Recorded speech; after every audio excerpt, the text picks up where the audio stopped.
কাটোয়ার মায়েরা সকালবেলায় গঙ্গা স্নান করতে এসেছিল ওই বট গাছের তলায়। যে একবার আমার গৌরাঙ্গ মহাপ্রভুকে দেখছে বরফের মতো জমাট হয়ে ওইখানে দাঁড়িয়ে যাচ্ছে, বরফের মতো জমাট হয়ে যাচ্ছে। কেননা নিমাইয়ের ওই রূপ দেখে আর কারোর ঘরে ফিরে আসার কারোর মন নেই। কেননা জীবনে তো শেষবারের মতো দেখছে, নিমাই যদি একবার চলে যায় আর কি কখনো দেখা হবে ওই মুখটা? আর দেখা হবে না। গঙ্গাধর বলছে ওইখানে এত ভিড় কেন? একটা লোক নদীর থেকে উঠে আসছে, গঙ্গাধর তাকে ধরেছে, ভাই রে ওই নদীর ওই পারে কিসের এত ভিড়? তখন সেই লোকটা বলছে, তুমি বুঝতে পারছো না গঙ্গাধর, ওই পারে একটা ছেলে সন্ন্যাসী হতে এসেছে। গঙ্গাধর বলছে, সে তো রোজই কেউ সন্ন্যাস হচ্ছে, এত ভিড় কেন? বলে, আজকের যে সে ছেলে সন্ন্যাসী হতে আসেনি, আজকের যে ছেলেটা সন্ন্যাসী হতে এসেছে সে হচ্ছে আমাদের সবার হৃদয়ের টুকরো, হৃদয়ের ধন, আমার সোনার নিমাই। না, কি বলছো ভাই, সোনার নিমাই এসছে? না না না না, আমি কালকেই তো দেখলাম সে হরিনাম করছে, আর আজকে সন্ন্যাস না। ও নিমাই, আমি তোমাকে সন্ন্যাসী হতে দেব না নিমাই, তোমার সঙ্গে কীর্তন করব। আমার অনেক দিনের ইচ্ছা, আমার অনেক দিনের বাসনা, তুমি যদি চলে যাও আমি কার সঙ্গে করব কীর্তন? আমি তোমাকে সন্ন্যাসী হতে দেব না। এই বলে ঝাঁপ দিয়ে পড়েছে গঙ্গাধর গঙ্গার জলে। যত তাড়াতাড়ি সম্ভব সাঁতার দিয়ে সে নদী পার করে নিমাইয়ের চরণে আসছে, যাতে নিমাই সন্ন্যাস হতে না পারে।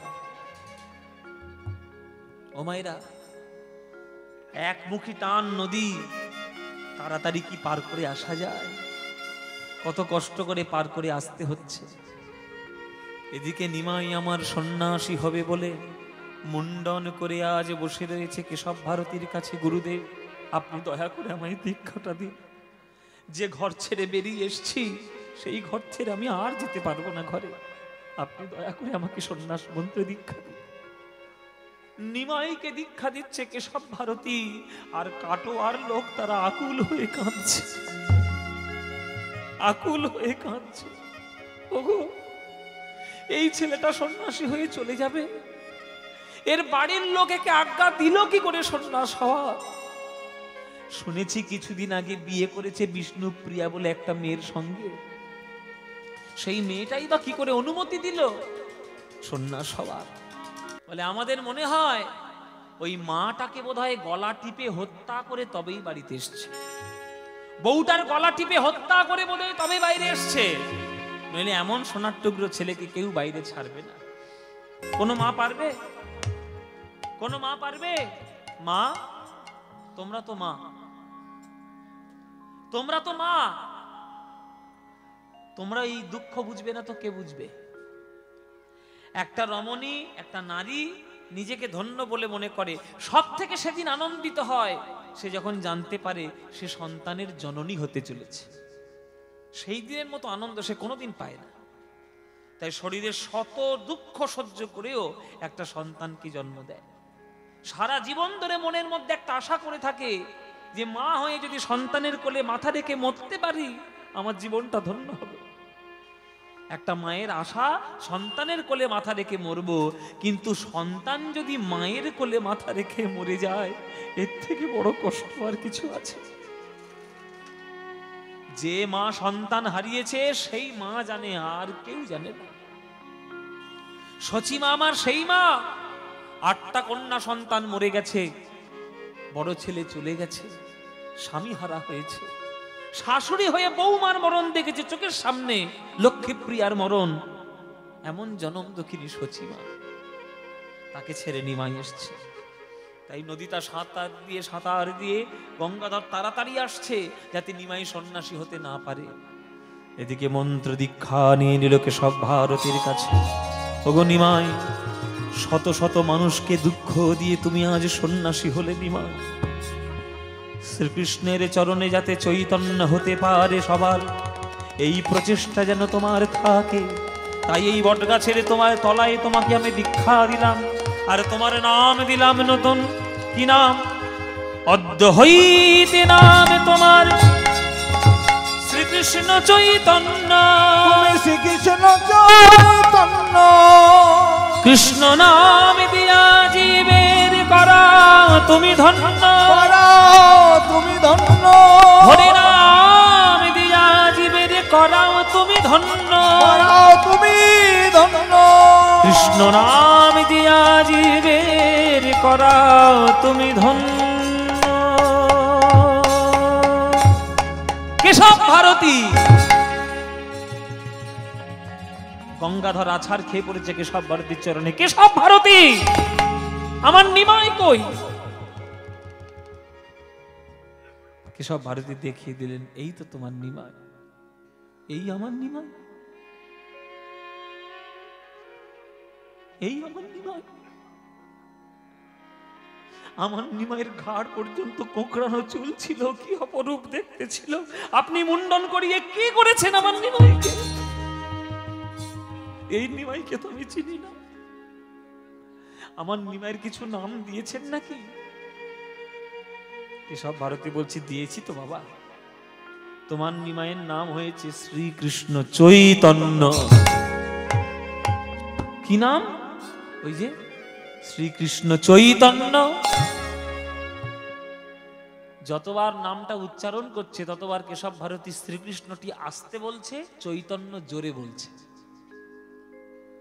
এই শুনে আজকের কেশব ভারতীর কাছ থেকে গঙ্গাধর শুধু চৈতন্যটাই শুনতে পেয়েছে, শ্রীকৃষ্ণটা ভালো করে শুনতে পাই। তাই গঙ্গাধর বলছে, নিমাই তুমি একটা এই চৈতন্য নাম পাওয়ার জন্য তুমি আমাদেরকে বঞ্চিত করেছ। সোনার নদিয়াকে তুমি বঞ্চিত করলে। তোমার বিশ্বম্বর নাম পছন্দ নয়, তোমার গৌরাঙ্গ নাম পছন্দ নয়, তোমার নিমাই নাম পছন্দ নয়, তোমার গৌর নাম পছন্দ নয়, আমাদের সবাইকে বঞ্চিত করেছো নিমাই। তাই তোমার সঙ্গে আর আমি কথা বলবো না। চৈতন্য নামে আমি পাগল হলাম, আমি কোন নাম জানি না। চৈতন্য চৈতন্য করি উন্মাদ হইল, উন্মাদ হইল। নয়নের ধারায় গঙ্গাধর ভাসিতে লাগিল, ভাসিতে লাগিল। নয়নের ধারায় গঙ্গাধর ভাসিতে লাগিল। বাড়িতে ফিরে এলো, শুধু মুখে একটাই শব্দ, চৈতন্য চৈতন্য চৈতন্য আমার চৈতন্য। পাড়ার লোকেরা যদি পণ্ডিত মশাই বলে সাড়া নেই, ভট্টাচার্য মশাই বললে সাড়া নেই, ঠাকুর মশাই বললে সাড়া নেই, ও গঙ্গাধর সাড়া নেই। কেউ যদি একবার ভুল করে বলে ফেলে ও চৈতন্য দাস, হ্যাঁ কে ডাকলে, কে আমায় ডাকলে, কে কে? এই চৈতন্য নামে সে পাগল হল। বেশ কয়েকটা বছর কেটে গেছে। তারও স্ত্রীর নাম ছিল লক্ষ্মীপ্রিয়া দেবী। একদিন মধ্যরাত্রে বিছানার উপরে বসে বসে ফুপিয়ে ফুপিয়ে কাঁদছে, ফুপিয়ে ফুপিয়ে কাঁদছে। তখন লক্ষ্মীপ্রিয়া বলছে, তুমি কাঁদছো কেন স্বামী? তখন গঙ্গাধর বলছে, আমার নিমাইয়ের কথা বড্ড মনে পড়ছে লক্ষ্মী। কত বছর হয়ে গেল, কোথায় আছে, কেমন আছে, কোথায় কোন দেশে আছে আমি জানিও না। আমার মনটা বড্ড কেমন করছে, আমার বড্ড মন খারাপ। তখন লক্ষ্মীপ্রিয়া বলছে, তা তুমি কাঁদছো কেন? তোমার নিমাই এখন তো বাস করছে পুরীতে, পুরীতে বাস করছে শ্রীকৃষ্ণ চৈতন্য হয়ে। তুমি সেইখানে যাও না, পুরীতে জগন্নাথ দর্শন হবে আর নিমাইকেও দর্শন হবে। যাবো লক্ষ্মীপ্রিয়া? হ্যাঁ যাও, নিশ্চয়ই যাও, আমি বাধা দেব না। বাধা কেন দেব স্বামী? বরং তুমি যদি আমায় আজ্ঞা দাও তাহলে তোমার সঙ্গে সঙ্গে আমিও যদি একটু নিমাইকে দেখে আসতে পারতাম, আমার মনটা একটু ভালো হতো। আমাকে তুমি নিয়ে যাবে স্বামী? তুমি যাবে লক্ষ্মী আমার সঙ্গে? নিশ্চয়ই যাব, কেন যাব না। বেশ, তাহলে চলো সস্ত্রীক গমন করি আমি নিমাইকে দর্শন করার জন্য পুরীতে। আজ লক্ষ্মীপ্রিয়া আর আজকের গঙ্গাধর দুজনেই চলেছে জগন্নাথ ধাম দর্শন করতে। বলে জগন্নাথও দেখা হবে আর আমার নিমাইকেও দেখা হবে। মন্দিরের জগন্নাথ আর বাইরের জগন্নাথ দুটোই দেখা হবে, অচল জগন্নাথ আর সচল জগন্নাথ দুটোই দেখা হবে। চলো সব আমায় পুরীতে, আমরা সবাই পুরী ধামে যাই। চলেছে পুরী ধামে, আপনারাও চলুন, আমরাও চাই। পুরীধামে সবাই মিলে জগন্নাথ স্বামী নয়ন পথগামী ভবতু মে জগন্নাথ স্বামী নয়ন পথগামী ভবতু মে। জগন্নাথ স্বামী নয়ন পথগামী ভবতু মে জগন্নাথ স্বামী নয়ন পথগামী ভবতু মে। উলুধ্বনি কদাচিৎ কালীন্দিতট বিপিন সঙ্গীত তরল মুদাভীরি নারী বদন কমল স্বাদ মধুপ रमा ब्रह्मा शिव शूर गणेशार्चित पद जगन्नाथ स्वामी नयन पथगामी भवतु मे जगन्नाथ स्वामी नयन पथगामी भवतु मे जगन्नाथ स्वामी नयन पथगामी भवतु मे जगन्नाथ स्वामी नयन पथगामी भवतु मे जगन्नाथ स्वामी नयन पथगामी भवतु मे। गरि गरि गम गरि गरि गम गरि गम पम गरि गम पम गम गरि गम गनि नि ध नि ध पम ध पम गम गरि सा पब ग प ग प नि ग प ग प नि रि स नि स प नि स ग नि ग नि स नि स नि ध प म प ग म प ध नि नि स ग म प ध नि नि स स ग म प ध नि नि स जगन्नाथ स्वामी नयन पथगामी भवतु मम ग नि स नि नि रि स स प म प ग म नि ग स नि नि रि स नि प ध नि रि रि प ध नि रि रि प ध नि ग नि ग नि स नि रि स नि स नि स ध नि प ध म प ग म ग रि ग म प ध नि नि स ग म प ध नि नि स ग म प ध नि नि स जगन्नाथ स्वामी नयन पथगामी भवतु मे भवतु मे भवतु मे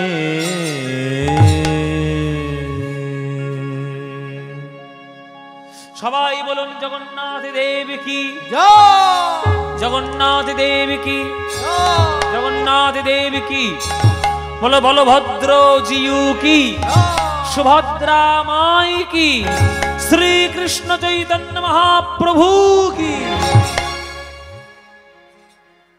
এসো গঙ্গাধর এসো না আমি গঙ্গাধর নই আমি গঙ্গাধর নই আমার কোনো পরিচয় নেই আমার একটাই পরিচয় আমি চৈতন্য দাস আমি ভট্টাচার্য ঠাকুর মশাই পণ্ডিত মশাই গঙ্গাধর আমার কোনো নাম নেই আমার একটাই নাম আমার চৈতন্য দাস নাম আচ্ছা বাবা চৈতন্য দাস তুমি আমায় এত ভালোবাসো আমি বুঝতে পারিনি গঙ্গাধর তোমাকে আমি অবহেলা করে চলে এসেছি তোমার ইচ্ছা অপূর্ণ করে আমি চলে এসেছি তার জন্য আমি তোমার কাছে ক্ষমা চাইছি আজ আমার পিছনে জগন্নাথ আছে তুমি জগন্নাথের সামনে দাঁড়িয়েছ বলো তুমি যা চাইবে আজ জগন্নাথ তোমাকে প্রদান করবে তখন গঙ্গাধর বলছে প্রভু আমি তো তোমার চরণ ছাড়া আর কিচ্ছু চাইনি জীবনে আমি শুধু তোমার চরণ চেয়েছি তোমার চরণে আমি একটু কীর্তন করতে চেয়েছি আমি একটু হরিনাম করতে চেয়েছি তোমার চরণের দাস হতে চেয়েছি আর আমি কিচ্ছু চাই না গঙ্গাধর দুঃখ করো না স্বামী স্ত্রী মিলে বাড়ি ফিরে যাও স্বামী স্ত্রী মিলে বাড়ি ফিরে যাও আমি কথা দিলাম আমারই অংশ স্বরূপ তোমাদের সন্তান হয়ে জন্মগ্রহণ করবে শ্রীনিবাস ভট্টাচার্য রূপে আমারই দ্বিতীয় অংশ তোমার কাছে জন্ম নেবে। বৈষ্ণব জগতের অসম্পূর্ণ কাজ সম্পূর্ণ করার জন্য আমি আবার আসব। তুমি হবে আমার বাবা, লক্ষ্মীপ্রিয়া হবে আমার মা, আমি হব তোমাদের সন্তান। তোমাদের সন্তান রূপে আমি আবার জগতে জন্মগ্রহণ করব। বাড়ি যাও গঙ্গাধর, বাড়ি যাও। মহাপ্রভুর আশীর্বাদ, জগন্নাথের কৃপা লাভ করে আজ গঙ্গাধর লক্ষ্মীপ্রিয়া গৃহে এলেন। কিছুদিনের মধ্যেই আনন্দ সংবাদ বেরিয়ে গেল যে আমার এই লক্ষ্মীপ্রিয়া দেবী গর্ভবতী হয়েছেন। সেই গর্ভ আলো করে, সেই গর্ভ পরিপূর্ণ করে, নদিয়া জেলা আলোকিত করে, চাকন্দি গ্রাম আলো করে জন্মগ্রহণ করলেন মহাপ্রভুর দ্বিতীয় অংশ, মহাপ্রভুর দ্বিতীয় স্বরূপ শ্রীনিবাস আচার্য প্রভু। শ্রীনিবাস জনমিল গঙ্গাধরের ঘরে, শ্রীনিবাস জনমিল গঙ্গাধরের ঘরে, শ্রীনিবাস জনমিল গঙ্গাধরের ঘরে, শ্রীনিবাস জনমিল গঙ্গাধরের ঘরে। পাড়া প্রতিবেশীর মনে আনন্দ না ধরে, পাড়া প্রতিবেশীর মনে আনন্দ না ধরে। উলুধ্বনি শঙ্খধ্বনি করে নারীগণ, উলুধ্বনি শঙ্খধ্বনি করে নারীগণ। আর বাহু তুলে জয়ধ্বনি দেয় ভক্তগণ, বাহু তুলে জয়ধ্বনি দেয় ভক্তগণ। ওগো আনন্দ আর ধরে না, আনন্দ ধরে না। গঙ্গাধরের পুত্র হলো আনন্দ আর ধরে না, গঙ্গাধরের পুত্র হলো আনন্দ ধরে না। ওই শ্রীনিবাসের জন্ম হলো আনন্দ আর ধরে না। শ্রীনিবাসের জন্ম হলো আনন্দ ধরে না। পাগলা ঠাকুরের একটা ছেলে, এই ছেলেটার জন্য ওই পাগলামো ব্যামোটা সারবে। হ্যাঁ, নলে ভীমরতি একবারে পাগল, একবার পাগল। এই তুই দেখেছিস না কেমন দেখতে? হ্যাঁ, সুন্দর দেখতে না? হ্যাঁ, মহাপ্রভুর মতো দেখতে। বাপ রে বাপ, মহাপ্রভু আমার নিমাইয়ের গায়ের রং ছিল যেমন দুধি আলতা গায়ের রং, একবার টক টক করছে, সোনার মতো চকচক করছে, ওই রকম গায়ের রং। বলে আনন্দ হবে না? এইবার ছেলেটার জন্য যদি গঙ্গাধরের একটু ভীমরতিটা সারে। পণ্ডিত মশাই বললে সাড়া দেয় না, ভট্টাচ বললে সাড়া দেয় না, চৈতন্য সে পাগল। যাক বাবা, একটা ছেলে হয়েছে, আমাদের আনন্দ হচ্ছে। ও মায়েরা, তোমাদের আনন্দ হচ্ছে না? মায়েরা বলছে বাবা আনন্দ হবে কি, আর যা ঠান্ডা পড়েছে, চাদর মুড়ি দিয়ে আমাদেরও ঠান্ডা লাগছে। আমরা কি করবো মায়েরা, বাধ্য হয়ে গাইতে হচ্ছে, নইলে এদিক দিয়ে সুরসুর করে হিমালয়ের হাওয়া বইছে। আমরা আর কি করব, না গাইলে আবার তো মুশকিল। যাই হোক, আপনারা কষ্ট করে শুনছেন, আমরাও কষ্ট করে গাইছি, কিন্তু কীর্তনের মতো আনন্দ কোনো গানে আছে নাকি?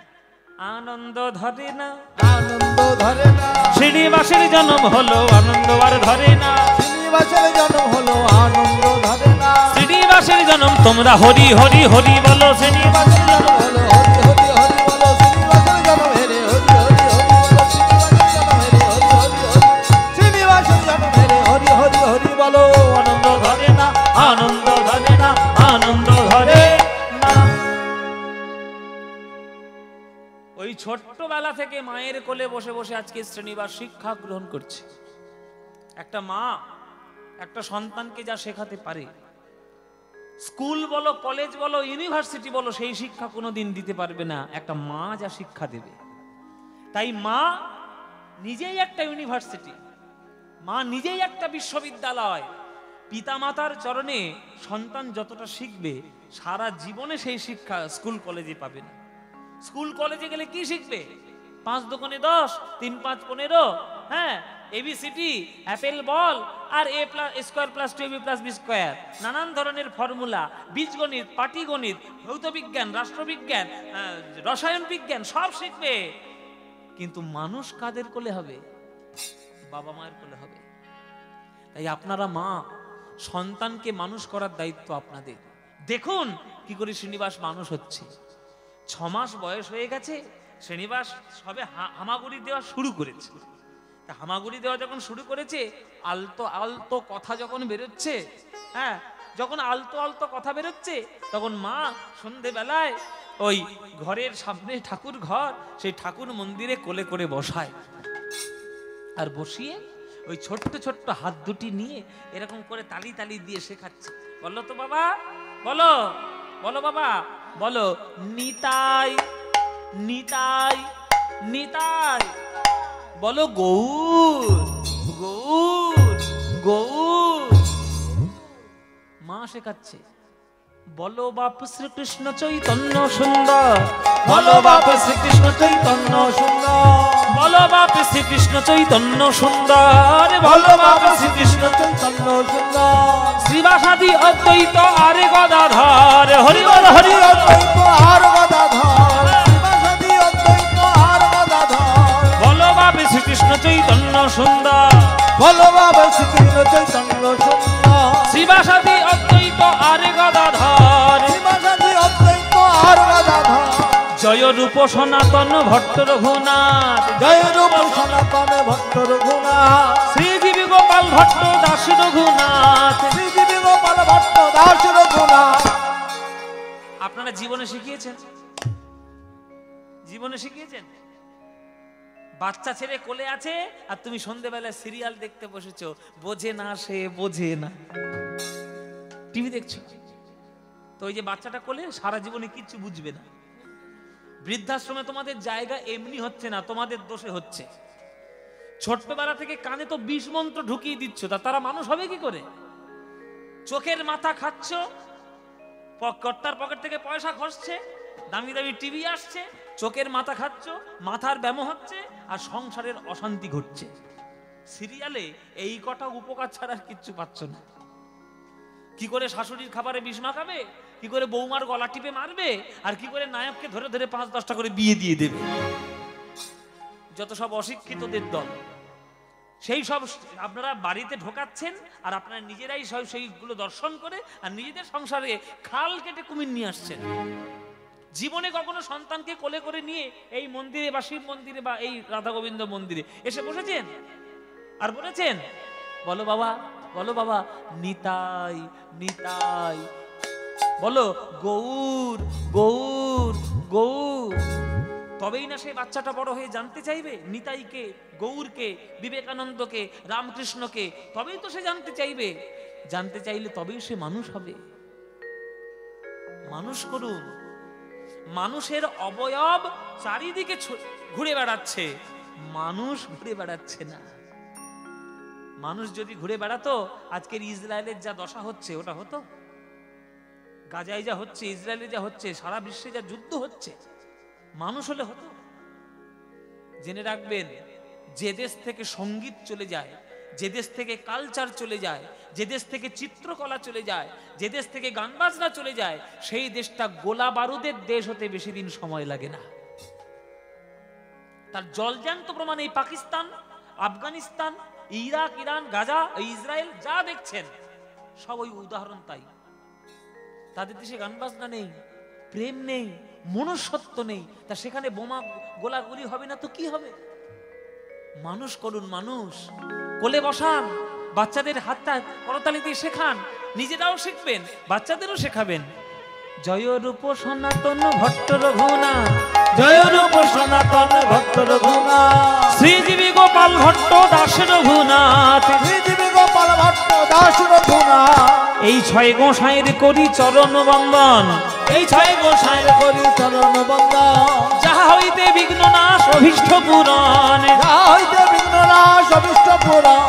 এই 6 গোসাই যাবে ব্রজে কইলে বাস, এই 6 গোসাই যাবে ব্রজে কইলে বাস। ওগো রাধা কৃষ্ণ নিত্য লীলা করিলেন প্রকাশ, রাধা কৃষ্ণ নিত্য লীলা করিলেন প্রকাশ। বাবা বদন ভরে জয় দাও, বদন ভরে জয় দাও, বদন ভরে জয় দাও, বদন ভরে জয় দাও। জয় দিলে জয়ী হবে বদন ভরে জয় দাও, জয় দিলে জয়ী হবে বদন ভরে জয় দাও। জয় দিলে জয়ী হবে হরি হরি হরি বলে, জয় দিলে জয়ী হবে হরি হরি হরি বলে, জয় দিলে জয়ী হবে হরি হরি হরি বলে, জয় দিলে জয়ী হবে হরি হরি হরি বলে, জয় দিলে জয়ী হবে হরি হরি হরি বলে, জয় দিলে জয়ী হবে বদন ভরে জয় দাও। বদন ভরে জয় দাও, বদন ভরে জয় দাও, বদন ভরে জয় দাও। মায়ের কোলের শিক্ষা নিতে নিতে শ্রীনিবাসের বয়স হলো ওই 6-7 বছর। বাবার হাত ধরে বাবার হাত টেনে টেনে শ্রীনিবাস বলছে, বাবা আমায় পাঠশালায় পাঠাবে না? আমি পড়াশোনা করতে যাব না? রক্ত কথা বলছে তো, রক্ত কথা বলবে না? বাবা পণ্ডিত হওয়ার জন্য নবদ্বীপে গিয়ে বসেছিল, সেই পড়াশোনার সেই রক্ত তো কথা বলছে। রক্ত আমায় পড়াশোনা করাবে না বাবা? ভর্তি করিয়ে দিল মাস্টারমশাইদের কাছে পাঠশালায়। আশেপাশে যত শিক্ষক ছিল সবার কাছে যা যা ভালো শিক্ষা পাওয়া যায় সবগুলো গ্রহণ করল। ওই যে একটা কথা আছে না মায়েরা, যেখানে দেখিবে ছাই উড়াইয়া দেখো তাই, পাইলেও পাইতে পারো অমূল্য রতন।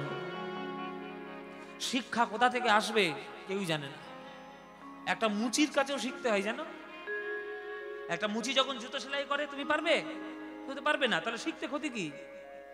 সম্মান সবাইকে করবে। তুমি ব্রাহ্মণ, তুমি চণ্ডী পাঠ করতে পারো, তার জন্য তোমার কাছে শিখবো। একটা মুচি সে যে জুতো সেলাইটা করতে পারবে, সে তুমি পারবে, তাহলে ওটাও আমার কাছে শিখতে হবে।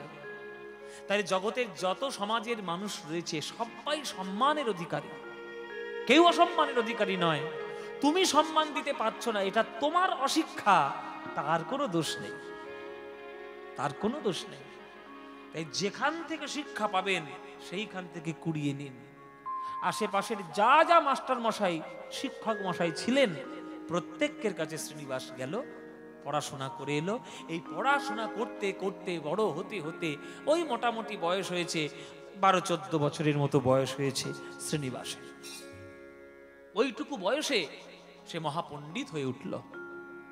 পণ্ডিত যখন হবে তার কথাবার্তার মধ্যে অন্যরকম কথাবার্তা আসবে, শালীনতা আসবে, ভদ্রতা আসবে। বাবার কাছে গিয়ে বলছে, বাবা একটা কথা বলবো? বল বাবা শ্রীনিবাস, কি কথা? বলে, আমার বাবার নামে যদি কেউ খারাপ কথা বলে আমার কি ভালো লাগবে? তুমি তোমার বাবা, তোমার নাম ধরলে তুমি সাড়া দাও না, তোমার উপাধি ধরলে সাড়া দাও না, গঙ্গাধর বললে সাড়া দাও না, পণ্ডিত মশাই বললে সাড়া দাও না, চৈতন্য দাস বললে তুমি তখন নড়ে চড়ে বসো। কে এই চৈতন্য দাসটা? কে? কার নামে তুমি এত পাগল? তখন গঙ্গাধর বলছে, ওরে শ্রীনিবাস রে, যে চৈতন্যের নামে আমি পাগল হয়েছি, সে চৈতন্যকে যে একবারে দেখবে সে তো আমার মতো পাগল হয়ে যাবে। এই চৈতন্য আমায় পাগল করেছে, তার প্রেমে আমি পাগল, তার ভালোবাসায় হরি নামের পাগল। সেই চৈতন্য কি জানিস? আমার আমার গৌর রতন করে যত। আহা, এই হলো গান, এই হলো কীর্তন।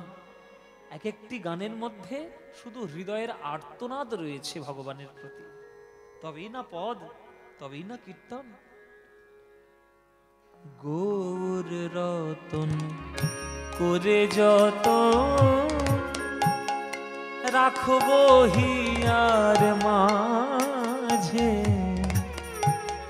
গৌর ভূষণ করবো ধারণ, যেখানে যেমন সাজে আমার গৌর রতন করে যত রাখবো হিয়ার মাঝে, গৌর ভূষণ করবো ধারণ, যেখানে যেমন সাজে আমার গৌর বরণ ফুলের ঝাঁপায়, আমি লোটন বাঁধব চুলে, গৌর বরণ ফুলের ঝাঁপায়,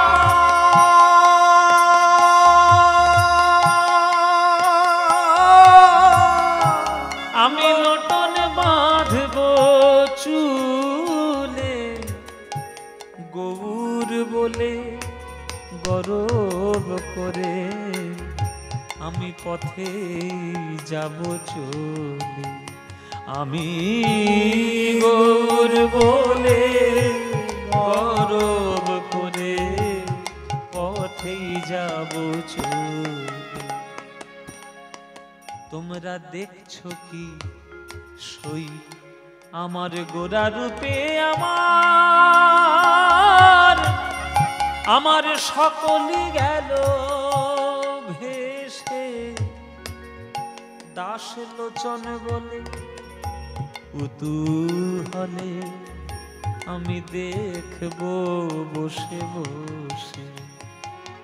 দাস লোচন বলে কৌতূহলে দেখবো বসে দেখবো দেখবো কারা গেল আর কারা বা আছে, কারা গেল আর কারা বা আছে। আমি গৌর ভালো বেসেছি বলে দেখবো কারা গেল আর কারা বা আছে। গৌর ভালো বেসেছি বলে দেখবো কারা গেল কারা বা আছে। দাস লোচন বলে কুতূহলে আমি দেখবো বসে বসে।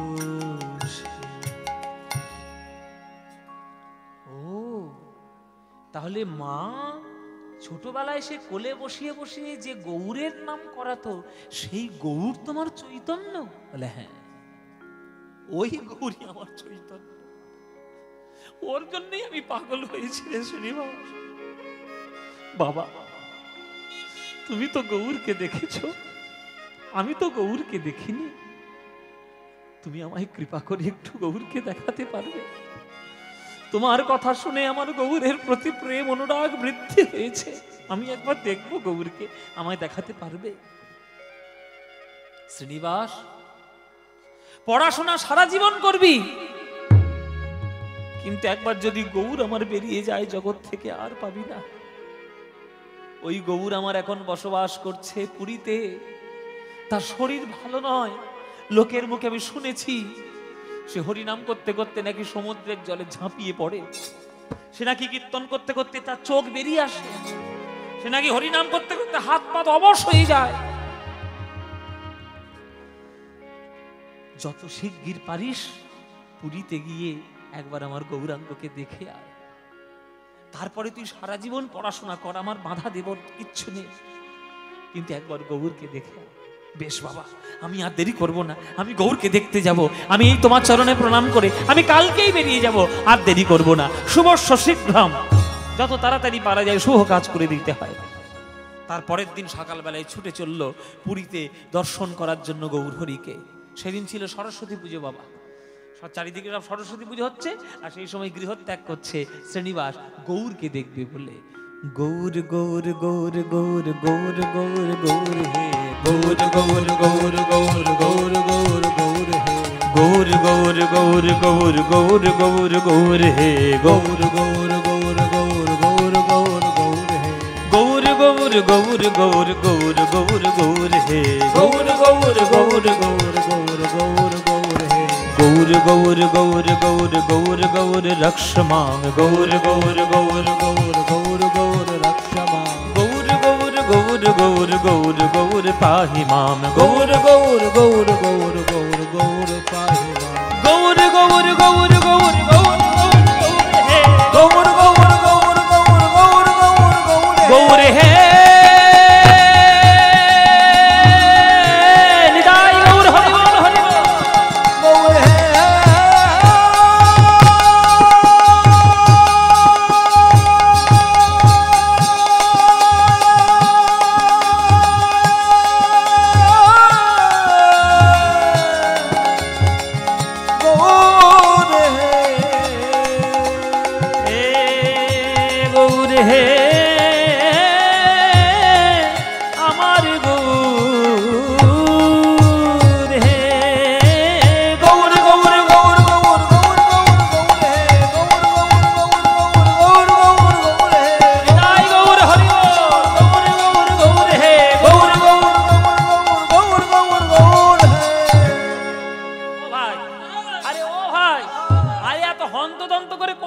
যাচ্ছ?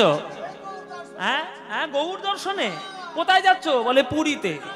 পুরীতে যাচ্ছ? তা পুরীতে কি জগন্নাথ পালাচ্ছে নাকি? তারা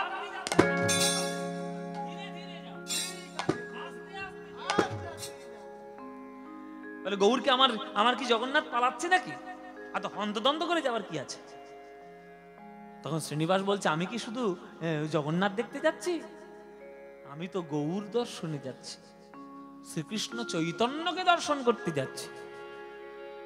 কাকে দর্শন করতে যাচ্ছ? শ্রীকৃষ্ণ চৈতন্য। ও আচ্ছা আচ্ছা।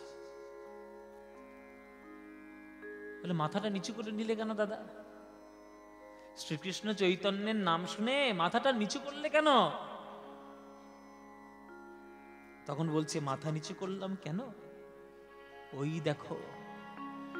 ওই দেখো দূরে বট গাছের তলায় একটা বাবাজি বসে বসে কাঁদছে, ওকে গিয়ে জিজ্ঞেস করে এসো। শ্রীনিবাস সেই বাবাজির কাছে গিয়ে বলছে, বাবাজি আপনি কাঁদছেন কেন এরকম করে? তখন বাবাজি বলছে, আমি পুরীর ধাম থেকে আসছি তো ওই জন্য আমি কাঁদছি। পুরী ধাম? আমিও তো পুরীতে যাচ্ছি। পুরীতে গেলে জগন্নাথ দর্শন হয়, গৌর দর্শন হয়।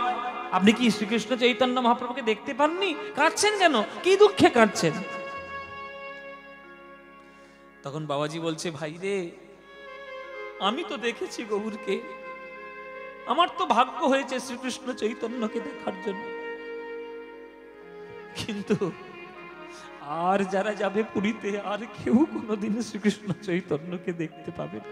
কেন? কি হয়েছে? আমার সোনার নিমা,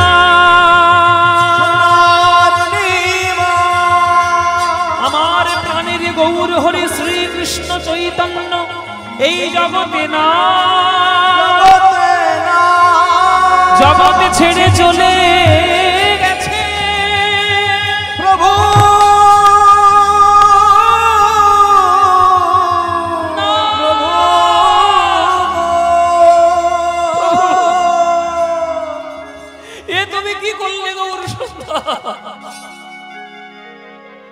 কেন আমায় এইভাবে বঞ্চিত করে তুমি চলে গেলে প্রভু? বাবার আজ্ঞায় তোমার চরণ দর্শন করব বলে ছুটে চলেছি, আর তুমি চরণটাই সরিয়ে নিলে প্রভু, আর আমার দেখা হলো না। ও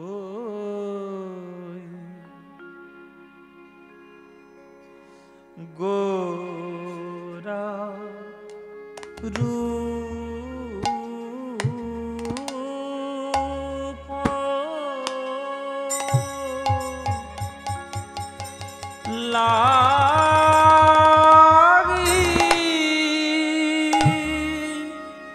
রূপ লাগি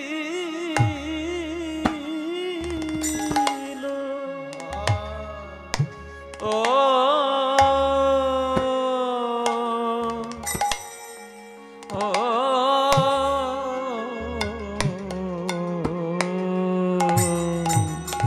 গোরারূপ লাগিল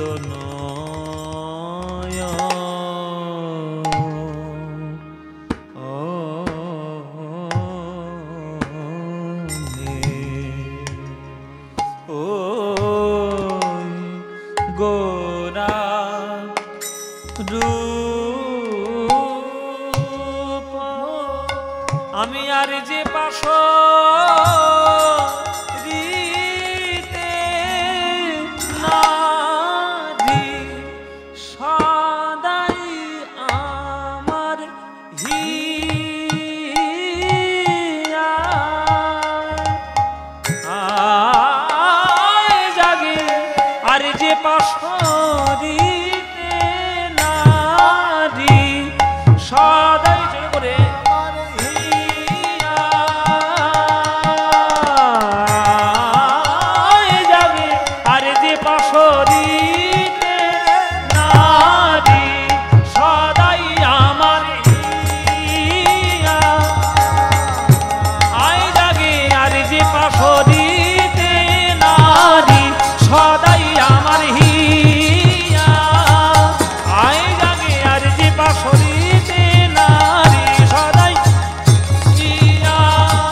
মধ্যম দশকোষী তালের একটা গান।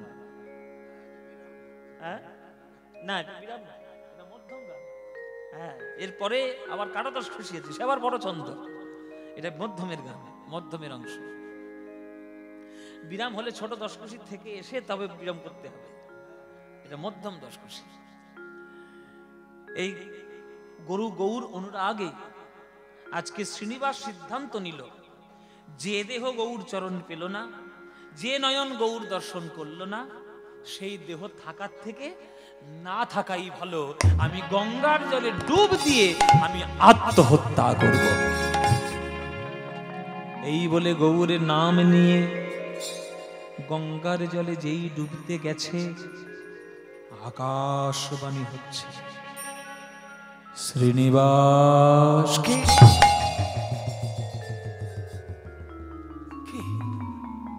শ্রীনিবাস, তুমি যার নামে পাগল আমি সেই বলছি। প্রভু, তুমি আকাশবাণী কেন করছো? আমাকে দেখা কেন দিলে? আমার এই দেহ থাকার থেকে তো না থাকাই ভালো। কেন আমি এই দেহটা নিয়ে থাকবো? তোমার চরণ দর্শন করতে পারি না। শ্রীনিবাস, 84 লক্ষ মানব জনির মধ্যে 4 লক্ষ মানব দেহ পেতে হয়। এই দেহ পাওয়া এত সোজা নয়, আর সেই দেহ তুমি সহজে পেয়ে এইভাবে নষ্ট করছো। শ্রীনিবাস, শ্রীনিবাস, এ দেহ তোমার দেহ নয়, আমারই দেহ। তোমার পিতা মাতা আমার চরণে এসেছিল, তাই আমারই অংশ স্বরূপ হয়ে তোমার আজ জন্ম হয়েছে। বৈষ্ণব জগতের অপূর্ণ কাজ তোমায় পূর্ণ করতে হবে। আত্মহত্যা করো না শ্রীনিবাস, যাও বৃন্দাবনে যাও, পুরীতে দর্শন করো। আমি নেই বলে পুরীতে কত ভক্ত কেঁদে পাগল হচ্ছে। আগে পুরীতে গিয়ে তাদের প্রবোধ দাও, তাদের শান্ত করো, তারপর বৃন্দাবনে গিয়ে প্রেম লাভ করো। আত্মহত্যা করো না শ্রীনিবাস। জেনে রাখবে, আমার আশীর্বাদ সদাই সর্বদাই তোমার সঙ্গে রয়েছে। যাও, যাও পুরীতে যাও। মহাপ্রভুর আকাশবাণী পেয়ে আত্মহত্যা করার সিদ্ধান্ত পরিত্যাগ করল। পরিত্যাগ করে আবার পুরী ধামের উদ্দেশ্যে চলেছে আমার এই শ্রীনিবাস। গৌর গৌর গৌর গৌর গৌর গৌর গৌর হে, গৌর গৌর গৌর গৌর গৌর গৌর গৌর হে, গৌর গৌর গৌর গৌর গৌর গৌর গৌর হে, গৌর গৌর গৌর গৌর গৌর গৌর গৌর হে, গৌর গৌর গৌর গৌর গৌর গৌর গৌর হে, গৌর গৌর গৌর গৌর গৌর গৌর হে, ও গৌর গৌর গৌর গৌর গৌর গৌর গৌর হে, গৌর গৌর গৌর গৌর গৌর গৌর হে। জগন্নাথ ধামে যে এসে দাঁড়িয়েছে, সমস্ত লোক জানতে পারলো মহাপ্রভুর মতো দেখতে একটা ছেলে এসছে। নিমাই এসছে, নিমাই। ওরে গৌর, ওরে গৌর। পুরী ধামে সবাই খবর পেয়ে গেল গৌর এসছে। দেখতে তো নিমাইয়ের মতো একেবারে, একদম সেই লাল টকটকে দেহ, সোনার মতো, মুখটাও সেই রকম। সবাই গৌর গৌর বলে পাগল। সব ভক্তরা ছুটে এসে বলছে, আগে তুমি গদাধরের আশ্রমে যাও। গদাধর কেঁদে পাগল, কখন কি হয়ে যায় কোনো ঠিক নেই, আগে গদাধরের কাছে যাও। গদাধরের কাছে গিয়েছে, আমার গঙ্গাধরে গদাধরের কাছে গেলেন। শ্রীনিবাস যখন গদাধরের কাছে গেলেন, গদাধর হচ্ছে মহাপ্রভুর বাম তত্ত্ব। শ্রীকৃষ্ণ যদি মহাপ্রভু হন, তাহলে গদাধর হলেন রাধা তত্ত্ব। রাধা কৃষ্ণের যেমন প্রেমের কোনো বিরাম নাই, আমার মহাপ্রভুকে ছেড়ে গদাধর থাকতে পারছে না, মরেই যাবে। কিন্তু শ্রীনিবাসকে মহাপ্রভুর মতো দেখতে বলে আজ আমার গদাধর শ্রীনিবাসকে চোখের সামনে বসিয়ে তাকে শ্রীমদ্ ভাগবত পাঠ করে শোনাচ্ছে। শ্রীনিবাস, তুমি আমার চোখের সামনে একটু বসো। নিমাই রোজ সন্ধ্যাবেলায় আমার কাছে ভাগবত শুনতে আসতো, তাকে ভাগবত শুনিয়ে আমার মনের জ্বালা মেটাতাম। কতদিন শোনাই নাই, আজ তুমি আমার সামনে বসে যদি শোনো, আমার মনে হবে আমার গৌরকে আমি ভাগবত শোনাচ্ছি।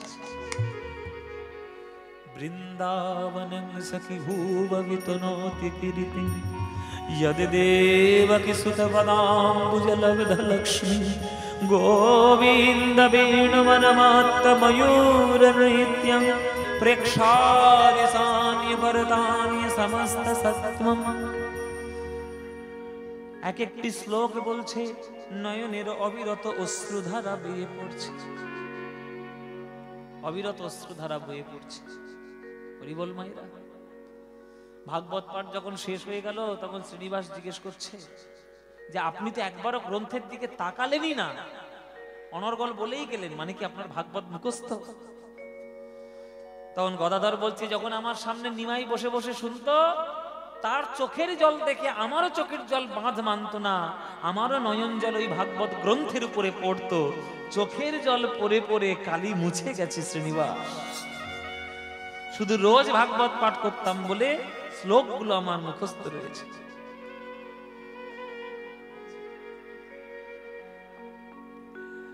তাই তুমি আমার সামনে বসে আজকে শুনছো মানে আমার কাছে গৌরের মতো। যাও শ্রীনিবাস, জীবন ধন্য হয়ে যাবে, একবার হরিদাস ঠাকুরের সমাধিতে প্রণাম করে এসো। যার সব দেহ, যার শরীর স্বয়ং মহাপ্রভু নিজ হাতে সমাধি দিয়েছেন, সেই সমাধিতে প্রণাম করলে জীবন ধন্য হয়ে যাবে। শ্রীনিবাস গিয়ে হরিদাসের সমাধিতে প্রণাম করছেন। এই কৃপা করো মোরে ঠাকুর হরিদাস গো, এই কৃপা করো মোরে ঠাকুর হরিদাস গো, জনম জনম যেন হই বৈষ্ণবের দাস গো, জনম জনম যেন হই বৈষ্ণবের দাস। হরিদাসের সমাধিতে প্রণাম করলেন। আপনারা পুরীতে গিয়েছেন তো? পুরীতে কারা কারা গিয়েছেন হাত তুলুন। প্রায় মোটামুটি সবাই। এবার হরিদাসের সমাধি কজন দেখেছেন হাত তুলুন। হাতটা দেখছেন অল্প। এখনকার দিনের লোকেরা পুরীতে যায় শুধু সমুদ্রে আছাড় খাওয়ার জন্য। পুরীতে যাব আর ওই সমুদ্রের জলে গিয়ে ঢেউয়ের মধ্যে গিয়ে আছাড় খায়, এইটাই এখন পুরীতে বেড়ানো। হরিদাসের সমাধি স্বর্গদ্বার শ্মশানের কাছাকাছি, দর্শন করতে হবে না? আমরা এই যে ফলের নির্যাসটাকে খাই, আদ্যপান্ত ফলটাকে খাই না, ওই জন্যই আমাদের এই দশা বাবা। ফলের জুস করে খাচ্ছেন, জুস খাবেন না, গোটা ফল খেয়ে নিন। গোটা ফল যেটা আনন্দ দেবে, জুস কখন আনন্দ দেবে না। তাই জুসের মতো ওই কেবলমাত্র পুরীতে শুধু ঘুর ঘুর করে ঘুরে আসা, এটা ঠিক নয়। পুরীতে আদ্যপান্ত গিলে খান, তবে এই পুরীর কৃপাগুলো তো পাবেন। গম্ভীরা দর্শন করুন, হরিদাসের সমাধি দর্শন করুন, টোটা গোপীনাথের মন্দিরে যান, আলারনাথ মন্দিরে যান, গুন্ডিচা মন্দির যান, 18 নালা যান, জগন্নাথের ভোগ মন্দির দর্শন করুন, জগন্নাথের সমাধি ক্ষেত্র দর্শন করুন, তবেই না পুরী। ওই উপরে উপরে কিছু হবে না, সব ভেতরে প্রবেশ করতে হবে। ভেতরে প্রবেশ করুন। বাড়িতে ফিরে এলো শ্রীনিবাস। গঙ্গাধর বলছে ফিরলি কেন বাবা? সংসারে তো আর তোমার জায়গা নেই। যে একবার গৌর প্রেমে ধন্য হয়েছে তার আবার সংসার কি? সংসারের মধ্যে শুধু তুমি কলুষতা পাবে, আর বৃন্দাবনে গেলে তুমি রাধা গোবিন্দের প্রেম কুড়িয়ে পাবে। এখানে তোমার কাজ নাই, যাও তুমি বৃন্দাবনে যাও। বৃন্দাবনে চলেছে আজ শ্রীনিবাস, গোঠের রাখাল বলে দে রে। গাইবো না বন্ধ করবো? শুনবে? বৃন্দাবনে যাওয়ার গান, বাঙালিদের গান। আমি ওই জন্য বলেছি প্রথমে মায়েরা একটু বাঙালি হন, বাঙালি হন। এখন বাঙালিদের বিয়েতে এখন বাঙালি হয় না, কোথায় সব মেহেন্দি হচ্ছে, গায়ে হলদি হচ্ছে। এখন হলদি রসম বলে, এখন গায়ে হলুদ কেউ বলে না, হলদি রসম। বিয়ে সবাই হলদি রসম হচ্ছে, হাতে মেহেন্দি হচ্ছে। বাঙালি হন, বাঙালি হন। বাঙালি হয়ে বাঙালিদের গান শোনার চেষ্টা করুন। বৃন্দাবনে যখন বাঙালিরা যায় তখন কাজী নজরুল ইসলামের অসাধারণ এই রচনাটা গাইতে গাইতে যায়। চলুন আমরাও তো সেটা একটু শুনে শুনে আমরাও বৃন্দাবন যাই। গোঠের রাখাল বলে দে রে কোথায় বৃন্দাবন, রাখাল রাজা গোপাল আমার খেলে অনুক্ষণ, কোথায় বৃন্দাবন। গোঠের রাখাল বলে দে রে কোথায় বৃন্দাবন, রাখাল রাজা গোপাল খেলে অনুক্ষণ, কোথায় বৃন্দাবন। দিনে রাতে মিলন রসে চাঁদ হাসে রে চাঁদের পাশে, দিনে রাতে মিলন রসে চাঁদ হাসে রে চাঁদের পাশে। যেথা পথের ধুলায় ছড়িয়ে আছে, পথের ধুলায় ছড়িয়ে আছে শ্রীহরিচন্দন, কোথায় বৃন্দাবন। গোঠের রাখাল বলে দে রে কোথায় বৃন্দাবন, রাখাল রাজা গোপাল আমার কোথায় বৃন্দাবন। যেথা কৃষ্ণ নামের ঢে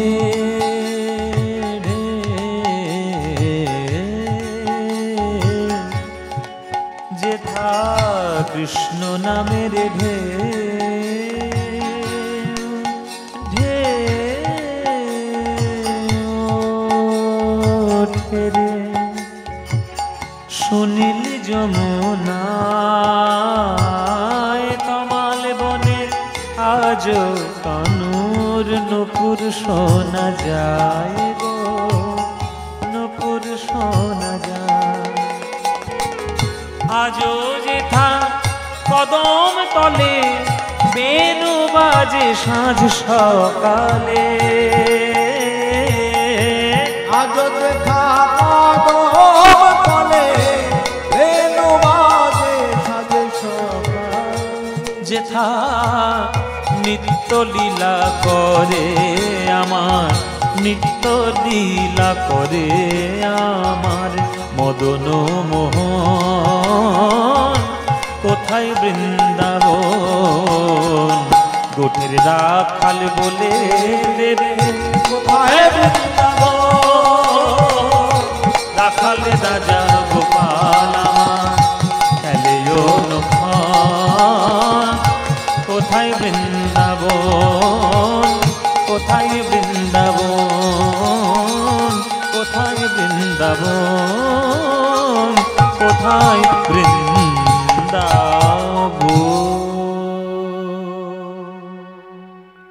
সবাই বলুন বৃন্দাবন ধাম কি, বৃন্দাবন ধাম কি, বৃন্দাবন ধাম কি।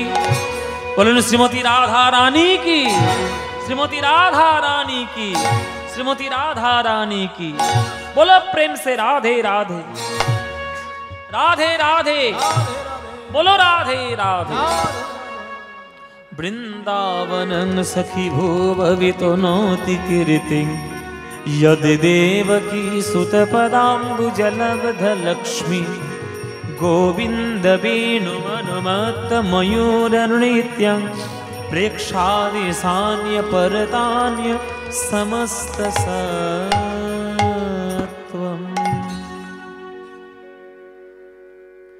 ষড় গোস্বামীর এক গোস্বামী তখন বাস করত বৃন্দাবনে। ষড় গোস্বামীরা কোন গোস্বামী বাস করতেন? তার নাম হচ্ছে গোপাল ভট্ট গোস্বামী। আমরা কি বলি মায়েরা? আমরা বলি জয়রূপ সনাতন ভট্ট রঘুনাথ, তারপরে কি বলি? শ্রীজীব গোপাল ভট্ট দাস রঘুনাথ। এই যে গোপাল ভট্ট, এই গোপাল ভট্ট তখন বৃন্দাবনে বাস করতেন। এই গোপাল ভট্টের বাড়ি কোথায়? দক্ষিণ ভারত। শ্রীরঙ্গম মন্দির, বিষ্ণু মন্দিরে যখন মহাপ্রভু চাতুর্মাস্য ব্রত করেছিলেন, তখন সেই শ্রীরঙ্গম মন্দিরের যিনি সেবায়িত ছিলেন তার নাম বেঙ্কট ভট্ট। কি বললাম মায়েরা? বেঙ্কট ভট্ট। সেই বেঙ্কট ভট্টের পুত্র হচ্ছে গোপাল ভট্ট। তখন গোপাল ভট্ট শিশু, বাচ্চা, কিশোর, তখন মহাপ্রভু গিয়েছেন। এবার তো এই সেবার পরিচালনার জন্য, সেবার দায়িত্বে ছিলেন গোপাল ভট্ট। তার সেবায় প্রসন্ন হয়ে মহাপ্রভু তাকে আশীর্বাদ করেছিল যে তোকে দক্ষিণ ভারতের সকল শাস্ত্র পড়ে, ওরে গোপাল, তোকে বৃন্দাবন যেতে হবে, বৃন্দাবনে শাস্ত্র রচনা করতে হবে। কেননা দক্ষিণ ভারতে যত শাস্ত্র আছে তত উত্তর ভারতে নেই, সেইগুলো তোকে আনতে হবে। সেই দক্ষিণ ভারতের শাস্ত্র মন্থন করে তখন গোপাল ভট্ট একটা গ্রন্থ রচনা করেছিল। সেই গ্রন্থটার নাম হচ্ছে শ্রী শ্রী হরি ভক্তি বিলাস।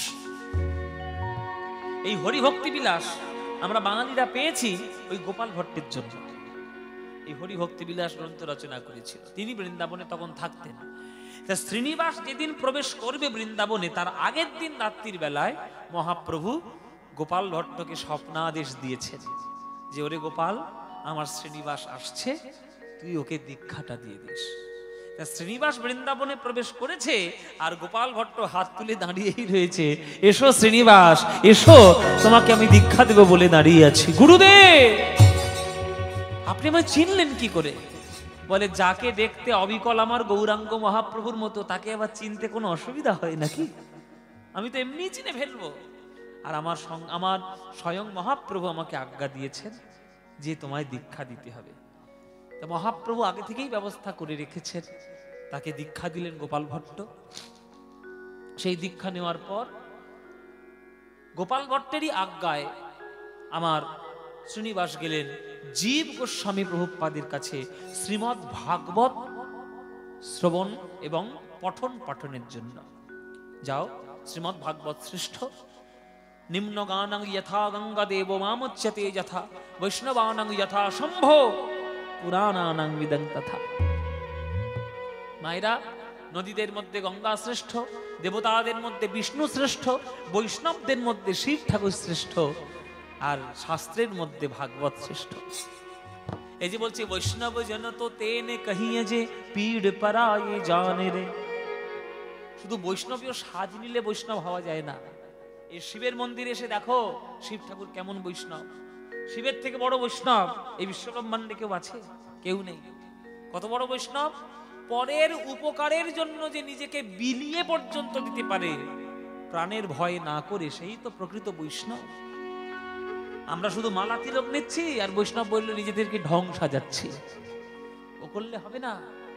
বৈষ্ণব সেই হবে পীর পড়ায় জানে রে, পর দুঃখে উপকার করে যো, মন অভিমানে না আয় রে। পরদুঃখে উপকার করে বেড়াবে, কিন্তু উপকারের বদলে নিজের কিছু অভিমান থাকবে না, সেই তো বৈষ্ণব। সমুদ্র মন্থনের ঘটনা শুনেছো মায়েরা? শিব ঠাকুরের মন্দিরে এসেছি, তার মহিমা একটু না বললে হয়? সমুদ্র মন্থনের ঘটনা শুনেছে তো? দেবতাদের লোভ বেড়ে গেল, অমৃতের পরে বোধহয় আরো ভালো জিনিস পাবো, ওই বেশি জিনিস কচলালে তো হয়ে যায়, সেই রকম অবস্থা আর কি। সমুদ্র মন্থন করতে করতে অমৃতের পর এক ভাণ্ড বিষ উঠল, এক ভাণ্ড বিষ। এই বিষ যখন উঠলো, কোন দেবতা, ইন্দ্র, বরুণ, চন্দ্র, সূর্য, কেউ এগিয়ে এলো না তাকে নিবারণ করার জন্য। কেন? ওদের কি ক্ষমতা নেই? ক্ষমতা নেই, তারা পারবে না। বিষের তীব্র দাবদাহে তারা জ্বলে যেতে লাগলো, বিশ্বব্রহ্মাণ্ড ছাড়খাড় হচ্ছে, এত তীব্র বিষ। ওই হলাহল বিষ উঠেছে, হলাধল বিষ উঠেছে, সেটা কারোর পান করার ক্ষমতা নেই, কারোর ক্ষমতা নেই। এলো কে? এলো আমার শিব ঠাকুর। শিব ঠাকুরই এলেন, নিজের জীবনের পরোয়া না করে ওই বিশ্বব্রহ্মাণ্ডকে জ্বালা দেওয়া বিষ নিজেই তিনি কণ্ঠে ধারণ করলেন। নিজে কণ্ঠে ধারণ করলে সেই কণ্ঠ হয়ে গেল নীলাভ বর্ণ।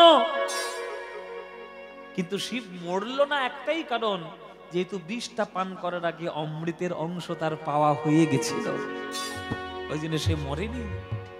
কিন্তু প্রাণের পরোয়া না করে যে জগৎবাসীকে বাঁচানোর জন্য বিষটাকে গ্রহণ করলো, সে বৈষ্ণব হবে না তো কে হবে বাবা? তাই শিব ঠাকুরের সম্পর্কে আপনাদের অনেক ভ্রান্ত ধারণা আছে। এসব ভ্রান্ত ধারণাগুলো কাটান। জেনে রাখবেন, আমাদের লোকাচারে, আমাদের লোকের রীতিনীতিতে অনেকগুলো কুসংস্কার আর অন্ধবিশ্বাস ঢুকে গেছে। আমরা শিব ঠাকুর মানেই জানি গাঁজা খেকো লোক। কেউ কোন শাস্ত্রে আপনি দেখাতে পারবেন যে শিব গাঁজা খেয়ে বেড়ায় শ্মশানে মশানে?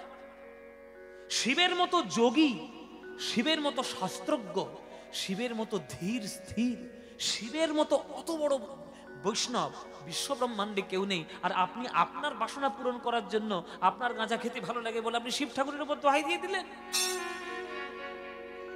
এসব উল্টো পাল্টা কাজ। নিজের কামনা বাসনা পূর্ণগুলো আমরা ভগবানের কাছে এসে করি কেন? কৃষ্ণ পরিষ্কার গীতায় বলেছে, কর্মণ্যেবধিকারস্তে মা ফলেষু কদাচন মা কর্মফল হেতুর্ভমা সঙ্গস্তানি কর্মণি। কর্ম করো, ফল তুমি পাবে, বিনা কর্মে ফল তোমাকে দেওয়া হবে না। আর আমরা আমাদের স্বভাব, আগে ফলের কথা চিন্তা করব, তারপরে আমরা কর্ম করব। খেয়ে দিয়ে কাজ নেই, সমস্ত মন্দিরে মন্দিরে সব আমরা মনের কামনা বাসনা নিয়ে আমরা মন্দিরে পুজো দিতে যাচ্ছি। আমার টাকা দাও, আমার গাড়ি দাও, আমার বাড়ি দাও, ছেলে দাও, মেয়ে দাও, এই দাও ওই দাও। কেন? কি করতে দেবে ভগবান? শিবের অন্য কোনো কাজ নেই তোমার ওই জন্য দেওয়ার জন্য বসে আছে? তার বিশ্ব ব্রহ্মাণ্ড চালাতে হবে না? সে তোমার চাকরি দেওয়ার জন্য বসে আছে মন্দিরের মধ্যে। নিজে পড়াশোনা করবে না, পড়াশোনায় লবডঙ্কা, আর শিব ঠাকুরের কাছে এসে হত্যে দিয়ে পড়ে আছে চাকরি দাও। কেন? হাত দিয়েছে, পা দিয়েছে, মাথায় বুদ্ধি দিয়েছে, কর্ম করার ক্ষমতা দিয়েছে, নিজে অর্জন করো।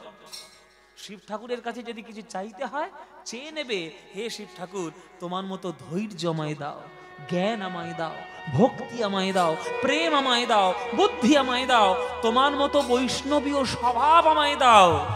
এইগুলো চাইবেন। সব মানত টানত করে আর এই সব মন্দিরে সব পবিত্র করবেন না। নিজের কলুষতা যেন ভগবানকে চড়াবেন না, ভগবানের কাছে নিজের মনটাকে পবিত্র করানোর জন্য আসুন। গাঁজা খাওয়াটাও শিবের কাজ নয়, আর আপনার খাওয়ার ইচ্ছা হয়েছে বলে শিব ঠাকুরের উপর দোহাই চাপাবেন না। এই হচ্ছে শিব ঠাকুরের মহিমা। নিজের মানত নিজের কাছে রাখুন। নিজের মানতগুলো ভগবানকে দিয়ে পুড়িয়ে নেওয়ার চেষ্টা করবেন না, তাতে অপরাধ হয়। আর তাতে ভগবান সম্বন্ধে আপনার কিচ্ছু জানা হয় না, আপনি শুধু একটা অন্ধকারের জগতে পড়ে থাকেন। ওই সমস্ত লোকাচারে যাবেন না, ভগবানের কাছে শুধু প্রেম ভিক্ষা করতে আসবেন, যে আমাকে প্রেম দাও, মনুষ্যত্ব দাও, বোধ দাও, বুদ্ধি দাও, জ্ঞান দাও, এগুলোই চাইবেন। আপনাদেরকে তো সৎ কথা বলার লোক নেই। নিজের কামনা বাসনার জন্য অন্য হাজার লোক আপনাকে হাজার অসুবিধার কথা বলে দেবে, সাধন ক্ষেত্র কেউ বলবে না, সঠিক পথ কেউ বলবে না। এগুলো জানবেন, জানার চেষ্টা করুন। লোকাচারের কুসংস্কার থেকে মুক্ত করুন, নিজেকে সুসংস্কারে পরিবর্তিত করুন। তাই যাও শ্রীনিবাস, গিয়ে ভাগবত পাঠ শিখে এসো শ্রী জীব গোস্বামীর কাছে। জীব গোস্বামীর থেকে ভাগবত পাঠ কেউ তোমায় ভালো শেখাতে পারবে না। জীব গোস্বামীর কাছে গেলেন শ্রীমদ্ ভাগবত শেখার জন্য। শ্রীমদ্ ভাগবত পাঠ শিখলেন, অল্প দিনের মধ্যে এত দক্ষতা লাভ করলেন, জীব গোস্বামী অত্যন্ত প্রীত হলেন যে এত কম সময়ের মধ্যে তুমি এই রকম ভাগবতের ব্যাখ্যা তুমি কি করে আনলে শ্রীনিবাস? তোমার এই ভাগবত পাঠ দেখে আমি এত প্রসন্ন হয়েছি, এত আনন্দিত হয়েছি। এতদিন তোমার নাম ছিল শ্রীনিবাস ভট্টাচার্য, আজ থেকে তোমার নাম হলো শ্রীনিবাস আচার্য। তুমি হলে শ্রীনিবাস আচার্য। যাও, বাড়ি ফিরে যাও। বৃন্দাবন থেকে আবার চলে এলেন বাংলাতে, কিন্তু চাকন দিতে গেলেন না। কোথায় এলেন? তার মামার বাড়ি ওই কাটোয়ার পাশে জাজিদ গ্রাম। জাজিদ গ্রাম আছে না, এ আপনাদের বর্ধমান, আপনারা জানবেন না তো কে জানবেন? কাটোয়া ঢোকার আগেই জাজিদ গ্রামটা পড়ে, রাস্তার পাশে বট গাছের তলায়। ওই জাজিদ গ্রামটা ছিল শ্রীনিবাসের মামার বাড়ি। সেই মামার বাড়িতে এসে শ্রীনিবাস রইলেন। বিবাহ যাকে করেছিলেন তার নাম গৌরাঙ্গ প্রিয়া দেবী। গৌরাঙ্গ প্রিয়া দেবীকে বিবাহ করলেন, সংসারী হলেন। আর শ্রীমদ্ ভাগবত এবং শিষ্য এবং কীর্তন গান এই সমস্ত কিছু ভাগবতের অংশ হয়ে গেল, শ্রীনিবাসের জীবনের অংশ হয়ে গেল। এই সময় একটা ঘটনা ঘটল। কি ঘটনা? বৃন্দাবন থেকে বাবাজিরা ঠিক করলেন যে বৃন্দাবন থেকে দিল্লি বেশি দূর নয়, আর দিল্লিতে তখন শাসন করছে মুসলমান নবাবরা। কোন নবাবের মাথার পোকা নড়ে উঠবে, আর সে তখন বৈষ্ণবদের ওই শাস্ত্রগুলো পোড়ানোর জন্য বৃন্দাবনে আক্রমণ চালাবে, বৃন্দাবনের মন্দির ধ্বংস করবে, কোনো ঠিক নেই। ও মাথার ঠিক নেই তো। কোথায় কি করে ফেলবে কোনো ঠিক নেই। তা কোন নবাব, কোন কি তার কার মনে কি ইচ্ছে হবে, কোনো ব্যাপার নেই। তা আমরা যেসব শাস্ত্রগুলো রচনা করেছি সেগুলো যদি নষ্ট হয়ে যায়, তাহলে নালন্দা বিশ্ববিদ্যালয়ের মতো সমস্ত ধ্বংসাবশেষ হবে, সব ধ্বংস হয়ে যাবে। তাই এক কাজ করা হোক, মহাপ্রভুর কৃপায় যেহেতু বাংলা খানিকটা সুরক্ষিত, বৃন্দাবনের সকল শাস্ত্রগণ ওই কাঠের পেটিতে বন্দি করে বৃন্দাবন থেকে বাংলায় পাঠিয়ে দেওয়া হোক। মায়েরা, বৃন্দাবন থেকে বাবাজিরা কাঠের পেটিতে বাক্স বোঝাই করে গরুর গাড়িতে শাস্ত্র পাঠাচ্ছে বাংলাতে। আর বৃন্দাবন থেকে বাংলায় আসার মাঝখানে একটা রাজ্য পড়ে, একটা জায়গা পড়ে, সেই জায়গাটার নাম হচ্ছে বন বিষ্ণুপুর, যেটা আপনাদের পাশের জেলা বাঁকুড়া। বাঁকুড়া জেলার বিষ্ণুপুর আছে না, ওই বিষ্ণুপুরের একটা রাজা ছিল তখনকার দিনে, তার নাম হচ্ছে বীর হাম্বির রাজা। কি বললাম মায়েরা? বীর হাম্বির। এই রাজার বৈশিষ্ট্য কি? দিনের বেলায় তিনি যখন সিংহাসনে বসেন তিনি বিরাট বড় রাজা, আর সন্ধ্যাটা পার হয়ে গেলেই তিনি ডাকাতের সর্দার। ডাকাতের সর্দার। সেই ডাকাতের সর্দার বীর হাম্বির রাজার হাত দেখে রাজ জ্যোতিষী বলেছেন যে আপনার পশ্চিম দিক থেকে খুব ভালো রত্ন ঢুকবে। তাই সমস্ত লাঠিয়ালকে পশ্চিম দিকে পাঠিয়ে দিয়েছে, বলে যেটাই ঢুকবে সেটাই ডাকাতি করে নিয়ে আসবি। এই কালু, ওমায়েরা সব ডাকা, মুখগুলো দেখে নাও। এইটা কালু। কালু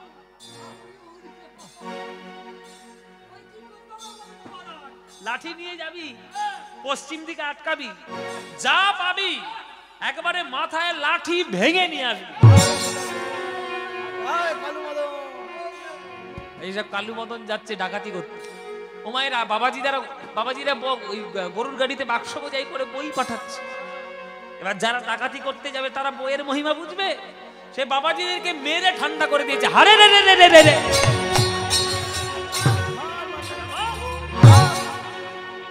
বাবাজিদেরকে মেরে ঠান্ডা করে সেই পুরো গরুর গাড়ির বোঝাই ভর্তি করা সেই কাঠের পেটি ডাকাতি করে নিয়ে চলে এলো।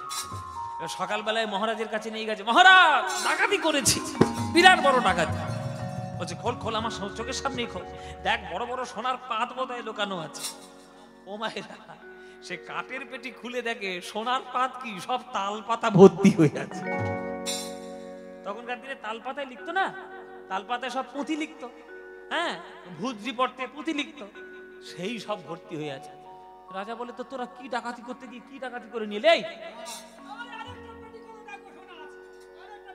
আরেকটা খুলে দেখো, আরেকটা খুলে দেখো। তোমার সে আরেকটা খুলে দেখছে, সেখানেও পুঁথি ভর্তি।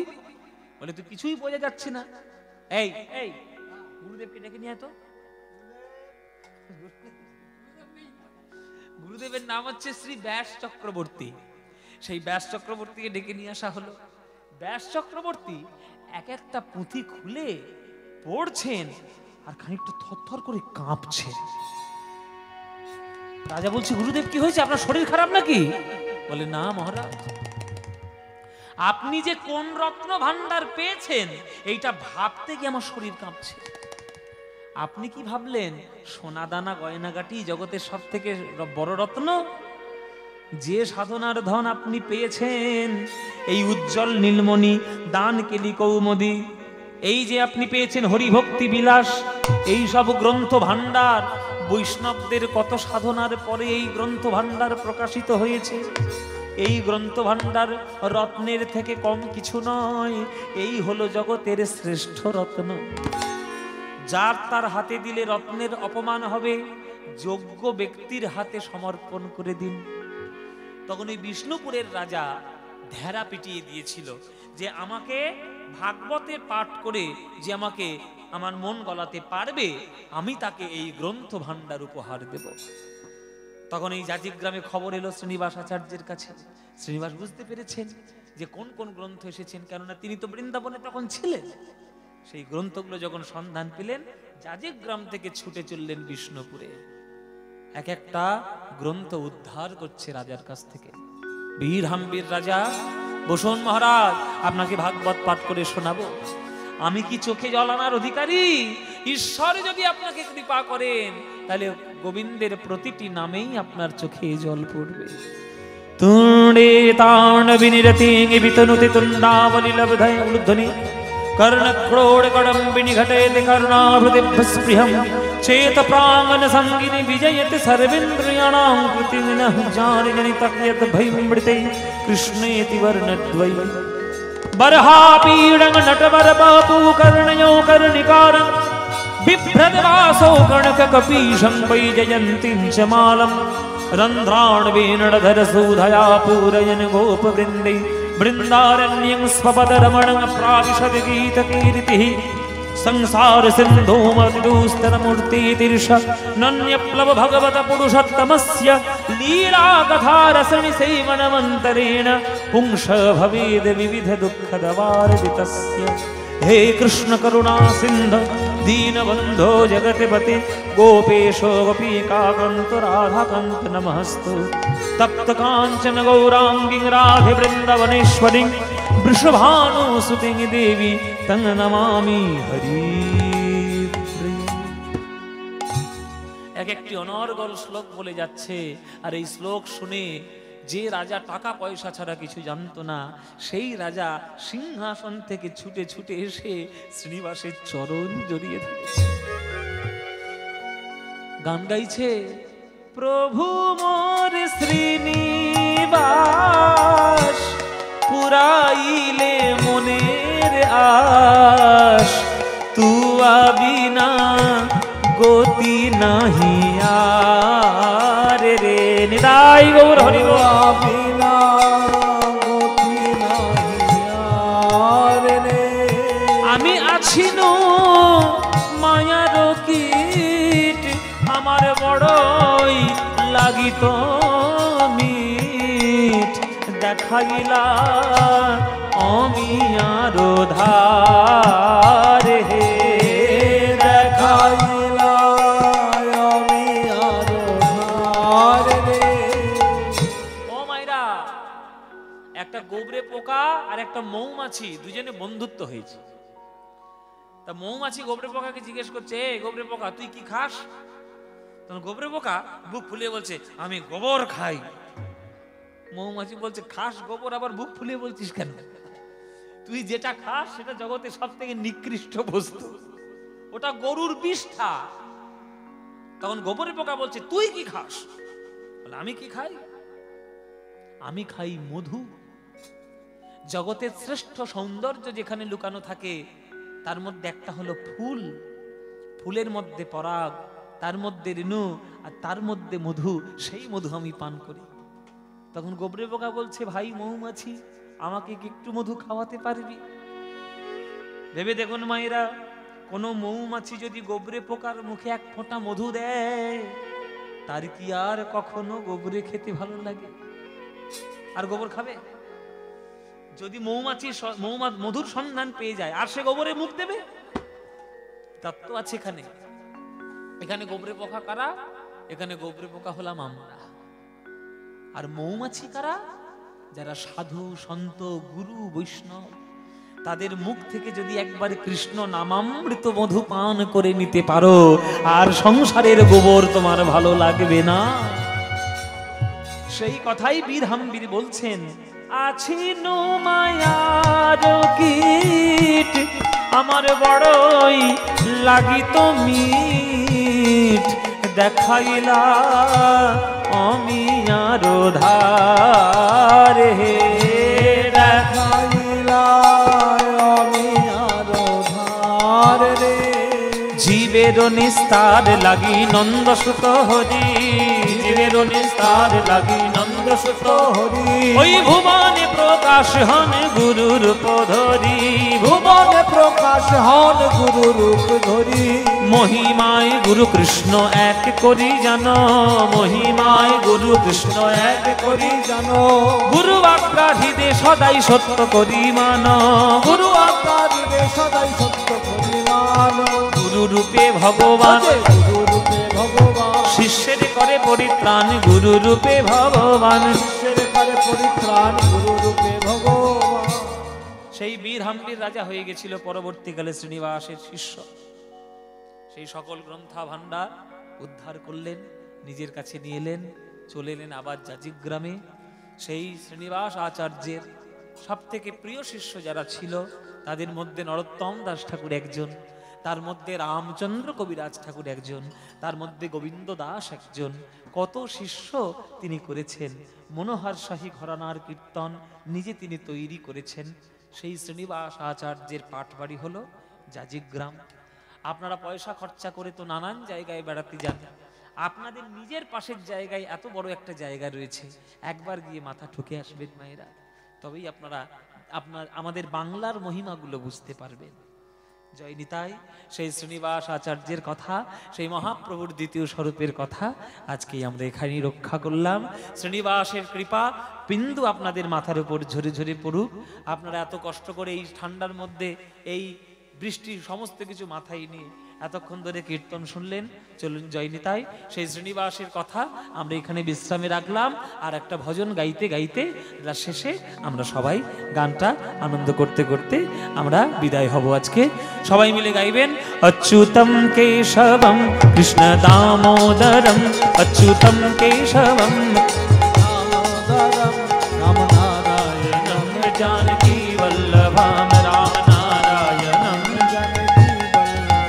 राम नारायणम जानकी वल्लभाम राम नारायणम। कौन कहते हैं भगवान आते नहीं, कौन कहते हैं भगवान आते नहीं, कौन कहते हैं भगवान आते, कौन कहते हैं भगवान आते नहीं। तुम मीरा के जैसे बुलाते नहीं, तुम मीरा के जैसे बुलाते नहीं। अच्युतम केशवम कृष्ण दामोदरम, अच्युतम केशवम कृष्ण दामोदरम, राम नारायणम जानकी वल्लभम, राम नारायणम जानकी वल्लभ। कृष्णा